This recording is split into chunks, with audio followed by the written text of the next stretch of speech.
একটি খুব বড় ঘন এবং সুন্দর জঙ্গল ছিল। চারদিকে নীরবতা ছড়িয়েছিল। সেই জঙ্গলের মধ্যে একটি পুকুরের ধারে এক অত্যন্ত সুন্দর রাজকুমারী দাঁড়িয়ে চারপাশের সৌন্দর্য দেখছিল। ঠিক তখনই হঠাৎ আকাশ থেকে একটি ঈগল উড়ে সেখানে এসে পড়ল। রাজকুমারীর চোখ যখন সেই ঈগলের ওপর পড়ল, তখনই পরের মুহূর্তে সে পাথরের মূর্তিতে পরিণত হয়ে গেল। ঈগলটি কিছুক্ষণ পাথর হয়ে যাওয়া রাজকুমারীর দিকে তাকিয়ে রইল, তারপর সেখান থেকে উড়ে চলে গেল। এই ঘটনার কয়েকদিন পর সোনাপুর গ্রামে মাধব নামের এক গরিব ছেলে থাকত। মাধব জঙ্গলে কাঠ কাটছিল। তখন একজন এসে বলল, মাধব, তুমি এখানে কাঠ কাটছো আর অন্যদিকে তোমার বাড়ি বিপদের মধ্যে আছে। কি তুমি কি বলতে চাইছ? আরে ভাই, কাল আমি গ্রামের মহাজনের কাছে ঋণ চাইতে গিয়েছিলাম। সে তোমার সম্পর্কে কথা বলছিল। সে বলছিল যে তোমার বাবা কিছুদিন আগে তার কাছ থেকে ঋণ নিয়েছিলেন, আর শোধ করার আগেই তোমার বাবা মারা যান। মহাজন বলছে সে তোমার কাছে হিসেবের খাতা নিয়ে আসবে। যদি তুমি ঋণ শোধ করে দাও তাহলে ঠিক আছে, না হলে সে তোমার বাড়ি জব্দ করে নেবে, তোমার কাছ থেকে সব কিছু কেড়ে নেবে। এ কথা শুনে মাধব অবাক হয়ে গেল। সে বলল, কিন্তু ভাই, আমার বাবা মহাজনের কাছ থেকে ঋণ নেবেন কেন? আরে, তোমার মায়ের শরীর তো অনেক দিন ধরেই খারাপ ছিল, তাই না? তখন তোমার বাবা খুব চিন্তায় ছিলেন এবং আর্থিক কষ্টের মধ্যে দিয়ে যাচ্ছিলেন। তাই হতে পারে তখনই তিনি মহাজনের কাছ থেকে ঋণ নিয়েছিলেন। তারপর তোমার মায়ের মৃত্যুর কয়েকদিন পরেই তোমার বাবাও মারা যান। দেখো ভাই, ব্যাপারটা বুঝে নিও। মহাজন তো মহাজনই, সে কিন্তু এক পয়সাও ছাড়ে না। তো এই কথা বলে অন্য কাঠুরে সেখান থেকে চলে গেল। কিছুক্ষণ পর মাধব নিজের বাড়িতে পৌঁছাল। বাড়িতে পৌঁছাতেই মহাজনের একজন চাকর সেখানে এসে বলল, চলো চলো ভাই, তোমাকে মহাজন ডেকেছেন। মাধব একটা লম্বা ও গভীর শ্বাস নিল। চলো, ঠিক আছে। কিছুক্ষণ পরে মাধব মহাজনের বড় বাড়িতে দাঁড়িয়েছিল। মহাজন মাধবের দিকে তাকিয়ে বলল, আসো আসো মাধব, আসো। দেখো ভাই মাধব, তোমার বাবা তোমার মায়ের চিকিৎসার জন্য আমার কাছ থেকে অনেক টাকা ঋণ নিয়েছিলেন, কিন্তু সেই ঋণ শোধ করার আগেই তিনি মারা যান। যেহেতু তুমি তার ছেলে, তাই তোমাকেই সেটা শোধ করতে হবে। তোমাকে 10 দিনের মধ্যে আমার টাকা শোধ করে দিতে হবে, না হলে দেখো আমি কিন্তু এক পয়সাও ছাড়ি না। এখন তোমরা যে বাড়িতে থাকো সেটাও আমাকে দিয়ে দিতে হবে, বুঝলে? এই কথা শুনে মাধব অবাক হয়ে গেল। আপনি কি বলছেন? আমি এত তাড়াতাড়ি এত টাকা কোথা থেকে জোগাড় করব? দেখুন মহাজনজি, সত্যি কথা বলতে গেলে আমার তো এটাও জানা নেই যে আমার বাবা আপনার কাছ থেকে ঠিক কত টাকা ঋণ নিয়েছিলেন, কত টাকা শোধ করতে হবে, এবং তার বদলে সত্যিই কি ঘর। আরে যতটুকু নেওয়া হয়েছিল নেওয়া তো হয়েছিলই। আমি একা ঋণ দিইনি, বরং মুখিয়ার উপস্থিতিতে দিয়েছিলাম। নোটেরও প্রমাণ আছে, তুমি চাইলে মুখিয়াকে জিজ্ঞেস করতে পারো। আর সুদের কথা তো তুমি জানোই, বেটা সুদ সহ পুরো টাকা 50টি সোনার মুদ্রা হয়। তাই হয়, 50টি সোনার মুদ্রা শোধ করে দাও, না হলে তোমার বাড়িটা আমাকে দিয়ে দাও। আর এইসব ফালতু কথা বলো না, এখান থেকে চুপচাপ চলে যাও, বুঝেছ? এই কথা শুনে মাধব খুব রেগে গেল। এটা তো একেবারে বেইমানি মহাজনজি। আগে আমি মুখিয়াজির কাছে জিজ্ঞেস করব যে সত্যিই কি আমার পিতাজি আপনার কাছ থেকে ঋণ নিয়েছিলেন কি। এই কথা বলে মাধব রাগের অবস্থায় মহাজনের বাড়ি থেকে বের হয়ে গেল।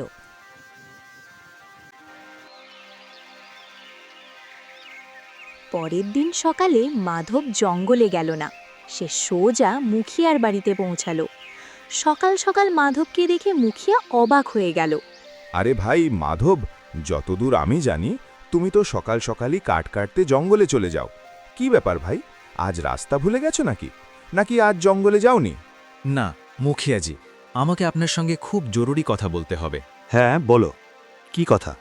মাধব পুরো ঘটনাটা মুখিয়াকে বলল।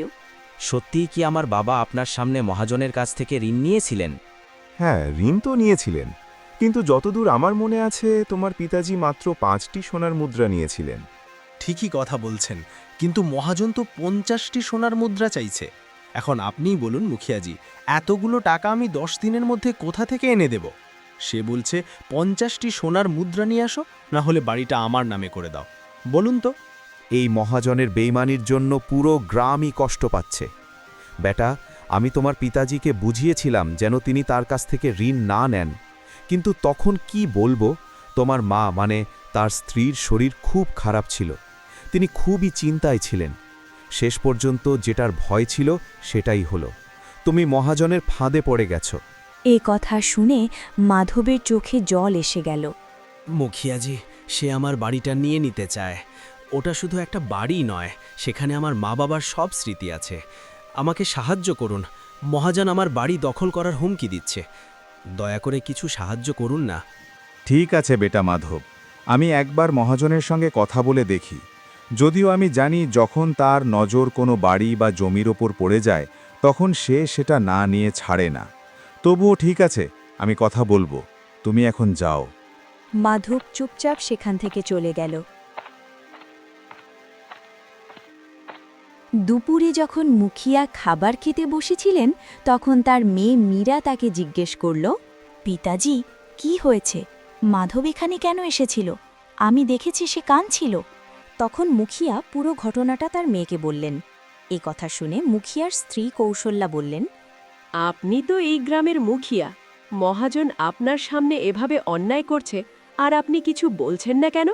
কৌশল্যা, তুমি ভালো করেই জানো মহাজন খুব ধনী মানুষ, একরকমভাবে সেই গ্রামের জমিদারের মতো।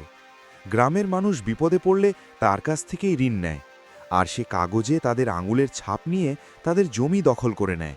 আমি চাইলেও কিছু করতে পারি না, তবে বেচারা মাধবের জন্য খুব মায়া লাগছে। কিছুদিন আগেই তার মা মারা গেছে, তারপর তার বাবাও মারা গেলেন। এখন ওপর থেকে এই মহাজনও তার বাড়ির পেছনে লেগেছে। এটা মোটেও ভালো লাগছে না।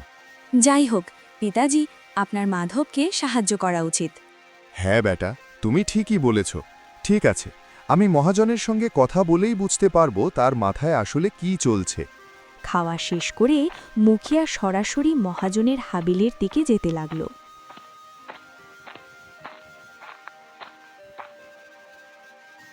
মহাজনজি, দেখুন, ভাই এটা সত্য যে মাধবের বাবা আমার সামনে আপনার কাছ থেকে 5টি সোনার মুদ্রা ঋণ হিসেবে নিয়েছিলেন, কিন্তু মাধব বলছে আপনি তার কাছে 25টি সোনার মুদ্রা চাইছেন। হ্যাঁ, আমি একেবারেই 50টি সোনার মুদ্রাই চাইছি। এতদিন আমি আমার ঋণ আদায় করিনি, কিন্তু তার মানে এই নয় যে আমি সুদ ছেড়ে দেব। প্রতিদিন সুদ বাড়তেই থাকছে এবং এখন সেই টাকা 50টি সোনার মুদ্রা হয়ে গেছে। আমি 50টির একটাও কম নেব না, আর সেটা 10 দিনের মধ্যেই চাই। মুখিয়া অনেক বোঝানোর চেষ্টা করলেন, কিন্তু মহাজন কিছুতেই মানল না। কিন্তু মহাজন, এত অল্প সময় মাধব এতগুলো টাকা কোথা থেকে আনবে? ওটা মাধবের সমস্যা, আমার নয়। যদি সে শোধ করে দেয় তাহলে ভালো, না হলে আমি তার বাড়ি নিয়ে নেব। শেষ পর্যন্ত হতাশ হয়ে মুখিয়া সেখান থেকে চলে গেলেন। তারপর মুখিয়া মাধবের বাড়িতে গেলেন এবং বললেন, বেটা, মাধব মহাজনের নজর তোমার বাড়ির ওপর পড়েছে। আমি অনেক চেষ্টা করেছি, কিন্তু সে মানেনি। আমাকে মাফ করো। 10 দিন কেটে গেল। মহাজন মাধবের বাড়িতে এসে পৌঁছালো। এই বেটা মাধব, এসো এসো, 10 দিন তো পূর্ণ হয়ে গেছে। এখন নিয়ে এসো আমার 50টি সোনার মুদ্রা। মহাজনজি, দেখুন, আমি কোনো ব্যবসায়ী নই, আমি একজন সাধারণ কাঠুরে। আচ্ছা আচ্ছা, বুঝেছি। তাহলে বেটা আনন্দের সঙ্গে তোমার বাড়ির চাবিটা আমাকে দিয়ে দাও এবং এখান থেকে চলে যাও। দেখো বেটা, যদি না দাও তাহলে আমার লোকেরা তোমাকে মারবে, টেনেই ছুঁড়ে বের করে দেবে, এতে অপমান হবে। এটা ভালো দেখাবে না। তাই আমি তোমার ভালোর জন্যই বলছি, চাবিটা দিয়ে দাও আর কাগজপত্রও দিয়ে দাও। মাধবের চোখে জল এসে গেল। সে তার দরকারি জিনিসপত্র বের করল এবং বাড়ির চাবি মহাজনের হাতে তুলে দিল। তারপর নিজের বাড়ি ছেড়ে বাইরে বেরিয়ে গেল। মাধব একটু দূর যাওয়ার পর পথেই মুখিয়ার সঙ্গে দেখা হলো। আরে মাধব, তোমার সঙ্গে তো খুব বড় অন্যায় হয়ে গেল। এখন বেটা তুমি কোথায় যাবে? চলো, একটা কাজ করো, তুমি আমার বাড়িতে এসে থাকো। না, মুখিয়াজি, আমার কোনো ভিক্ষার দরকার নেই, আমার দরকার ছিল ন্যায়। আপনি চেষ্টা করেছিলেন কিন্তু সফল হননি, কিন্তু মনে রাখবেন, যেদিন আমার ভাগ্য বদলাবে সেদিন আমি এই মহাজনের কাছ থেকে প্রতিশোধ নেব। আমি অবশ্যই প্রতিশোধ নেব। এই কথা বলে মাধব গ্রাম ছেড়ে জঙ্গলের দিকে চলে গেল।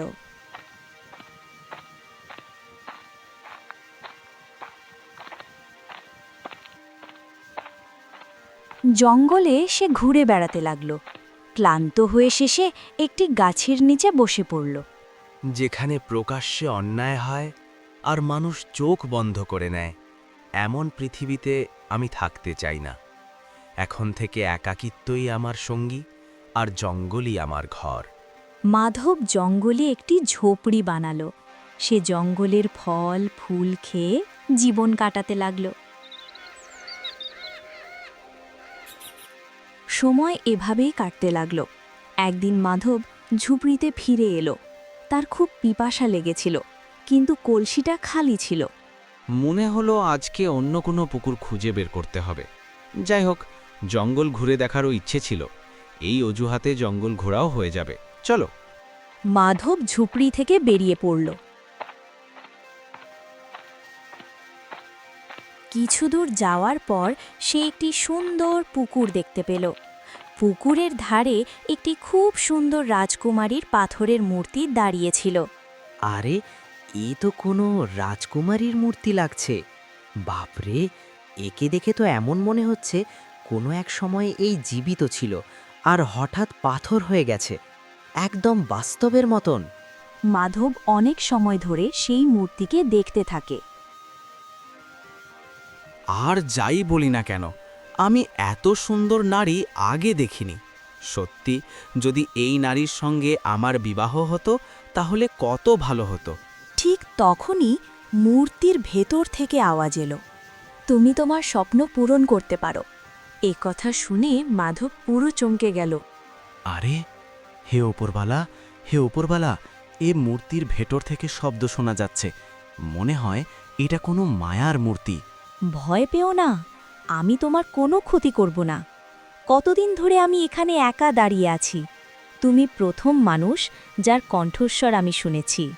সেই কণ্ঠে এমন কিছু ছিল যে মাধব যেন মুগ্ধ হয়ে গেল। শেষ পর্যন্ত তুমি কে? আমি সবকিছু বলবো, কিন্তু তোমাকে একটা প্রতিশ্রুতি দিতে হবে। কি প্রতিশ্রুতি? তুমি কি প্রতিদিন আমার সঙ্গে কথা বলতে আসবে? এতে আমার একাকিত্ব দূর হয়ে যাবে। এবার মাধবের ভয় অনেকটাই কমে গিয়েছিল। ঠিক আছে, আমিও একা থাকি। আমি প্রতিদিন আসব। আমরা দুজনে মনের কথা বলবো, ভালোই লাগবে। মূর্তির ভেতর থেকে হাসির শব্দ শোনা গেল। সেদিন মাধব অনেকক্ষণ কথা বলল, তারপর পুকুর থেকে পানি নিয়ে ফিরে গেল।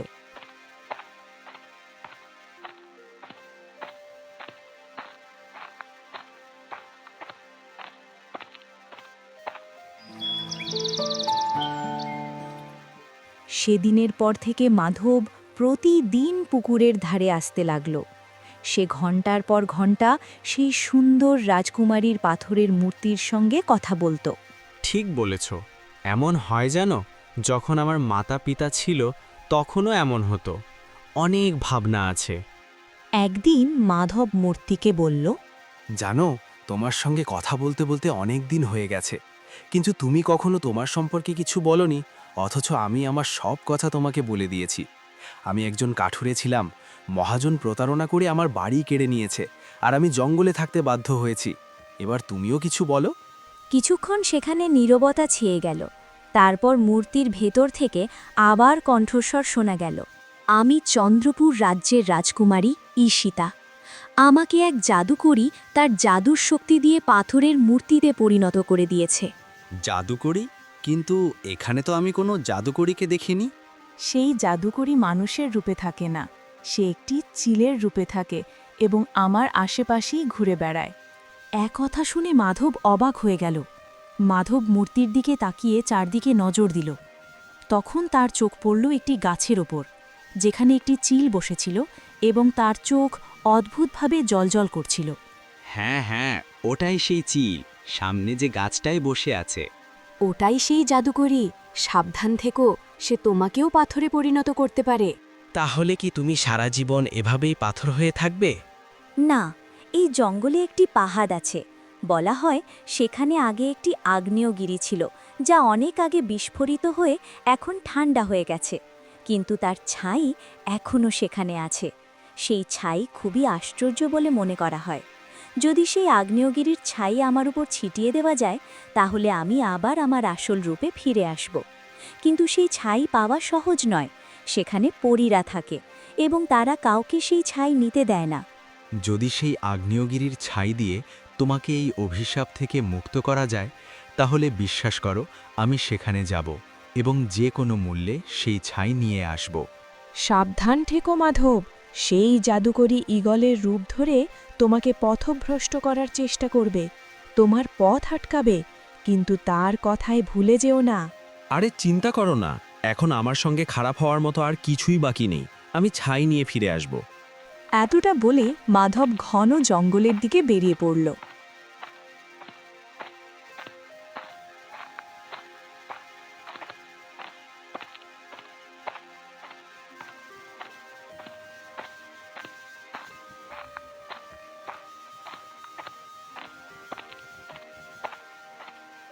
অনেকক্ষণ পায়ে হেঁটে যাওয়ার পর দূরে সে একটি উঁচু পাহাড় দেখতে পেল।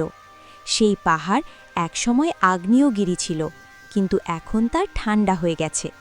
তার ঢালে কালো ঘন ছাই জমেছিল। হাওয়ার সঙ্গে যখন সেই ছাই উড়ে যেত, তখন তা চকচকে বলে মনে হতো। চারপাশে এক অদ্ভুত শান্তি ও পবিত্রতা ছড়িয়েছিল। মাধব সামনে এগিয়ে পাহাড়ে উঠতে লাগল।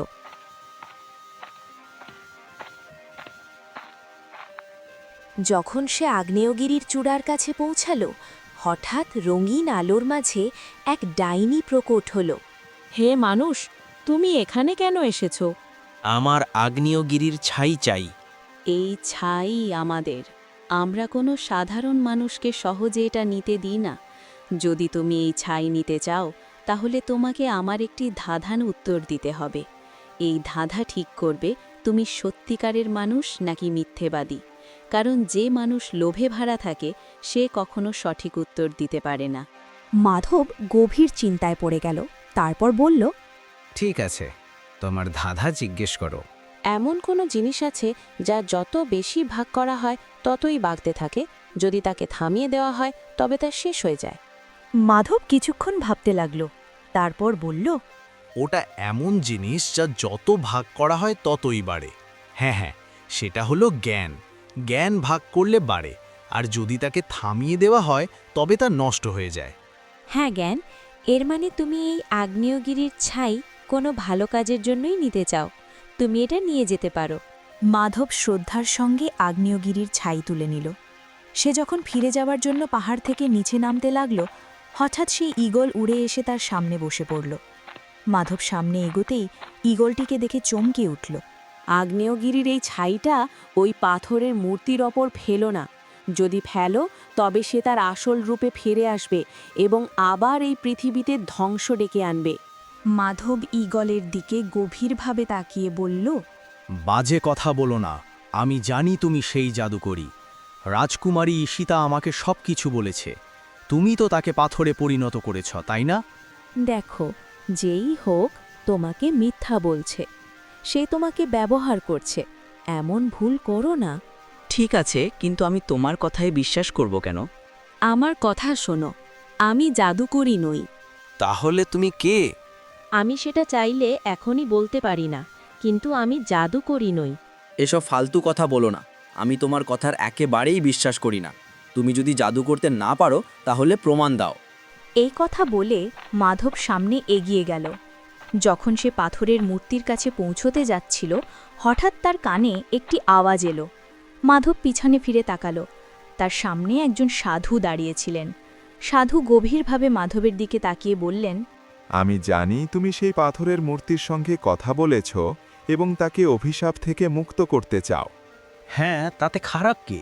যদি আমি তোমাকে সত্যিটা বলি, হয়তো তুমি বিশ্বাস করবে না বাছা। তুমি সেই পাথরের মূর্তির প্রেমে পুরোপুরি পড়ে গেছ। মনে রেখো, তুমি আগ্নেয়গিরির ছাই দিয়ে তাকে মুক্ত করতে চাও, কিন্তু এই জাদুকরী ছাই পুরোটা ব্যবহার করো না।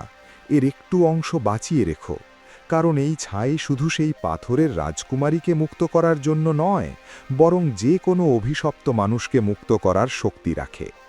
এতটা বলে সাধু সেখান থেকে চলে গেলেন। মাধব গভীর চিন্তায় ডুবে গেল। কিছুক্ষণ পরে সে সোজা পুকুরের ধারে পৌঁছল। পাথরে পরিণত রাজকুমারী ঈশিতা মাধবকে বলল, তুমি কি জাদুকরি আগ্নেয়গিরির ছাই নিয়ে এসেছো? হ্যাঁ, আমি নিয়ে এসেছি। মাধব তার ঝুলি থেকে জাদুকরি ছাইয়ের অর্ধেক মুঠো বের করে রাজকুমারী ঈশিতার উপর ছিটিয়ে দিল। পরের মুহূর্তেই রঙিন আলোর ঝলকানির সঙ্গে রাজকুমারী তার আসল রূপে ফিরে এলো। সে খুশি হয়ে মাধবের দিকে তাকাতে লাগল। তুমি আমাকে অভিশাপ থেকে মুক্ত করে দিয়েছ। ঠিক সেই সময় সেই ঈগল উড়ে সেখানে এসে পৌঁছল। এই ঈগলই আমাকে পাথরে পরিণত করেছিল। এখন আমি একে জ্বালিয়ে ছাই করে দেব। এ কথা শুনে মাধব অবাক হয়ে গেল। সে সঙ্গে সঙ্গে বাকি থাকা জাদুকরি ছাই ঈগলের ওপর ছুঁড়ে দিল। পরের মুহূর্তেই রঙিন আলোর ঝলকানির সঙ্গে সেই ঈগলও রাজকুমারী ঈশিতার মতোই এক রাজকুমারীতে পরিণত হয়ে গেল। এখন মাধবের সামনে দুজন রাজকুমারী দাঁড়িয়েছিল। মাধব দ্বিতীয় রাজকুমারীর দিকে তাকিয়ে বলল, এখন বলো, তোমরা কে?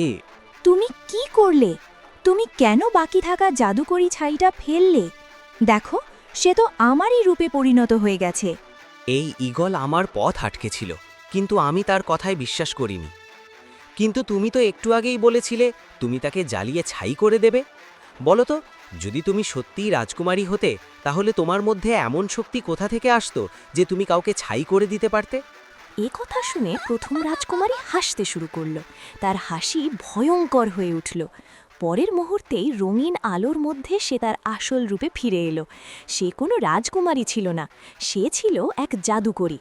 প্রথম রাজকুমারী ঈশিতাকে জাদুকরীতে রূপান্তরিত হতে দেখে মাধব ভীষণ অবাক হয়ে গেল। তখন দ্বিতীয় রাজকুমারী ঈশিতা মাধবের কাছে এসে বলল, সত্যি এটাই মাধব, তোমার সামনে যে পাথরের মূর্তি দাঁড়িয়েছিল সেটা আসলে সেই জাদুকরেই ছিল, যে আমার রূপ ধরে পাথর হয়েছিল। সেই জাদুকরী আমাকে ঈগলে পরিণত করেছিল। তখনই সেখানে সেই সাধু এসে পড়েছিলেন। এখন তুমি বুঝতে পারছো সত্যিটা কি? আমি জানতাম একদিন না একদিন তুই তোর শক্তির অপব্যবহার করে কোনো সত্যিকারের মানুষকে ফাঁসিয়ে নিজের আসল রূপে ফিরে আসবি। তাই আমি আগেই প্রস্তুতি নিয়ে রেখেছিলাম, যাতে তোকে ধ্বংস করতে পারি। এই কথা বলে সাধু তার ঝুলি থেকে অভিমন্ত্রিত ছাই বের করলেন এবং মন্ত্র পড়তে লাগল। তারপর তিনি সেই ছাই জাদুকরীর ওপর ছুঁড়ে দিলেন। পরের মুহূর্তেই জাদুকরীর শরীরে আগুন ধরে গেল। জাদুকরী চিৎকার করে উঠল। কিছুক্ষণের মধ্যেই জাদুকরী পুড়ে ছাই হয়ে গেল। আমি তোমাকে সব কিছু বলছি মাধব। আমি চন্দ্রপুর রাজ্যের আসল রাজকুমারী। আমি প্রায়ই একা জঙ্গলে শিকার খেলতে বেরিয়ে যেতাম। একদিন রাজকুমারী ঈশিতা ঘন জঙ্গলে দাঁড়িয়েছিল। তখন সেখানে এক সাধু এলো। রাজকুমারী ঈশিতা, আপনাকে এখনই ফিরে যাওয়া উচিত। আপনি জানেন না, অনেক দিন ধরে এক জাদুকরী আপনার উপর খারাপ নজর রেখে বসে আছে। সে আপনাকে ক্ষতি করতে পারে। তুমি কি আজে বাজে কথা বলছো? ওই জাদুকরী আমাকে কি বা ক্ষতি করতে পারবে? সে কোনো সাধারণ জাদুকরী নয়, সে যে কোনো মানুষের রূপ ধারণ করতে পারে। সে নির্দোষ মানুষের বলি নিয়ে অমর হতে চায়। আমাদের ভয় এই যে সে আপনাকে ক্ষতি করে আপনারই রূপ ঝরে সিংহাসনে বসে না যায়। যদি এমনটা হয়, তাহলে পুরো রাজ্যে ধ্বংস নেমে আসবে। এমন বাজে আর উদ্ভট কথা শুনতে আমার কোনো আগ্রহ নেই। এই বলে সে সামনে এগিয়ে গেল। রাজকুমারী ঈশিতা একটু দূর এগোতেই হঠাৎ রঙিন আলোর ঝলকের সঙ্গে সেই জাদুকরী সেখানে উপস্থিত হয়ে গেল। রাজকুমারী চমকে উঠল। তুমি কে? এখন আমি তোমার রূপ ধারণ করব আর তোকে চিরদিনের জন্য একটি চিলে পরিণত করে দেব। তারপর তোর জায়গায় আমি রাজ্যে যাব, সিংহাসনে বসব এবং যাকে চাই তার রক্ত পান করব। এখন আমাকে অমর হওয়া থেকে কেউ আটকাতে পারবে না। এত কথা বলে জাদুকরীর চোখ থেকে রঙিন আলো বেরিয়ে এলো। সেই আলো রাজকুমারীর শরীরে পড়ল। কয়েক মুহূর্তের মধ্যেই রাজকুমারী একটি ঈগলে পরিণত হয়ে গেল। জাদুকরী হেসে উঠল। পরের মুহূর্তেই সে নিজেই রঙিন আলোর ঝলকের সঙ্গে রাজকুমারী ঈশিতার রূপ ধারণ করে ফেলল। এখন তুই এই জঙ্গল থেকে কখনো বেরোতে পারবি না। মনে রাখিস, যদি তুই কাউকে নিজের সত্য কথা বলিস তাহলে তুই জ্বলে ছাই হয়ে যাবি। তখনই সেই সাধু সেখানে এসে পৌঁছালো। সে বলল, আমি তোমাকে আগেই সতর্ক করেছিলাম রাজকুমারী, কিন্তু তুমি আমার কথা উপেক্ষা করেছিলে। এখন এর গুরুতর ফল তোকে ভোগ করতে হবে। এই জাদুকরী খুবই শক্তিশালী। এখন আমার ভিতরে এত শক্তি নেই যে আমি একে ধ্বংস করতে পারি। ধ্বংস করার শক্তি হয়তো নেই, কিন্তু তোকে থামানোর শক্তি অবশ্যই আছে। এরপরেই সাধু মন্ত্র পড়া শুরু করল। কিছুক্ষণের মধ্যেই জাদুকরী সম্পূর্ণ পাথরে পরিণত হয়ে গেল। এদিকে চিলে থাকা রাজকুমারী সীতার চোখ থেকে অশ্রু গড়িয়ে পড়তে লাগল। এখন আমার কি হবে সাধু মহারাজ? চিন্তা করো না, নিয়তিতে যা লেখা আছে তাই হবে। যদি কোনো ভালো মানুষ জঙ্গলের জ্বালামুখী পাহাড়ের ছাই তোমার উপর ছিটিয়ে দেয়, তাহলে তুমি এই অভিশাপ থেকে মুক্ত হয়ে যাবে। এত ঘটনা শুনে মাধব চমকে উঠল। রাজকুমারী ঈশিতা হাসল এবং বলল, মাধব, তুমি আমাকে এই অভিশাপ থেকে মুক্ত করে দিয়েছ। আমি সেই জাদুকরিনীর প্রতারণায় পড়ে গিয়েছিলাম। বুঝতেই পারছিলাম না কে সত্যি আর কে মিথ্যা। কিন্তু যখন সে বলল যে তোমাকে পুড়িয়ে ছাই করে দেবে, তখন আমি বুঝে গিয়েছিলাম যে তোমার চোখের জল সত্যি ছিল, কারণ সাধারণ মানুষের কারোকে জ্বালিয়ে দেবার ক্ষমতা থাকে না। রাজকুমারী ঈশিতা মাধবের হাত ধরে তাকে নিজের মহলে নিয়ে গেল। মহলে রাজা বিক্রম তার কন্যাকে নিয়ে চিন্তিত হয়েছিলেন। কন্যাকে দেখে খুশি হয়ে গেলেন। রাজকুমারী ঈশিতা তার পিতাকে পুরো ঘটনাটা বলল। রাজা বিক্রম হাসতে হাসতে মাধবের দিকে তাকালেন। সাব্বাস, তোমার জন্যই আমাদের মেয়ে অভিশাপ থেকে মুক্ত হয়েছে, আর তোমার কারণেই পুরো রাজ্য বড় বিপদে পড়া থেকে বেঁচে গেছে। বেটা, আমরা তোমার বিয়ে আমাদের মেয়ের সঙ্গে দেব এবং তোমাকে এই রাজ্যের রাজা বানাবো। খুশির পরিবেশে মাধব ও রাজকুমারী ঈশিতার বিয়ে ধুমধাম করে সম্পন্ন হল। রাজা বিক্রম মাধবকে সেই রাজ্যের রাজা ঘোষণা করে দিলেন। কয়েকদিন পর মাধব তার স্ত্রী রাজকুমারীর সঙ্গে সোনাপুল গ্রামে পৌঁছাল। তাকে রাজা হিসাবে দেখে গ্রামের লোকেরা অবাক হয়ে গেল। মহাজন খুব ভয় পেয়ে গেল। তখন সেখানে গ্রামের মুখিয়াও ছিল। আরে বাবা, তুমি তো খুব ভাগ্যবান মাধব, সাব্বাস। মাধব হাসল এবং মুখিয়াকে পুরো ঘটনাটা বলল। মুখিয়াজি, আমি তো আপনাকে বলেছিলাম, যেদিন আমার ভাগ্য বদলাবে সেদিন আমি অবশ্যই ন্যায় করব আর মহাজনের কাছ থেকেও প্রতিশোধ নেব। সৈন্যরা, এই মহাজনকে গ্রেপ্তার করো। জানি না কত নিরীহ ও অসহায় মানুষের উপর ইচ্ছামতো সুদ বসিয়ে তাদের সম্পত্তি আর জমি দখল করে নিয়েছে। এখন আমাকে মাফ করে দাও বেটা। বেটা মানুষের তো ভুল হয়ে যায়। মাফ করে দিন মহারাজ, আমার ভুল হয়ে গেছে, আর কখনো এমন হবে না। আমি বলছি মহারাজ, আমাকে ক্ষমা করে দিন। মাফ করে দিন মহারাজ, আমার থেকে ভুল হয়ে গেছে, ভুল হয়ে গেছে মহারাজ। কিন্তু এবার তোমাকে কোনো ক্ষমা দেওয়া হবে না। তোমাকে ক্ষমা করা আমার জীবনের সবচেয়ে বড় ভুল হবে। এমন পাপীর শাস্তি হবে আজীবন কারাবাস। একে নিয়ে যাও। সৈন্যরা মহাজনকে ধরে ফেলল। মহাজন ছটপট করতে লাগল, কিন্তু মাধবের সিদ্ধান্ত অটল রইল। সৈন্যরা মহাজনকে বন্দি করে কারাগারে নিয়ে গেল। যে মাধবকে একসময় বেইমানি করে জঙ্গলে ঘুরে বেড়াতে বাধ্য করা হয়েছিল, সেই মাধবী নিজের সত্যবাদিতা, ধৈর্য ও সাহসের জন্য রাজা হয়ে গেল। ভাগ্য সবারই বদলায়, কিন্তু ভাগ্য তারই বদলায় যে অন্যায়ের সামনে মাথা নত করে না এবং সঠিক সময় এলে ন্যায় করতে জানে। বন্ধুরা, এই গল্পটি আপনাদের কেমন লাগলো কমেন্ট করে অবশ্যই জানান। যদি গল্পটি ভালো লেগে থাকে তাহলে আমাদের চ্যানেলটি সাবস্ক্রাইব করুন এবং আপনার বন্ধুদের সাথে শেয়ার করতে ভুলবেন না।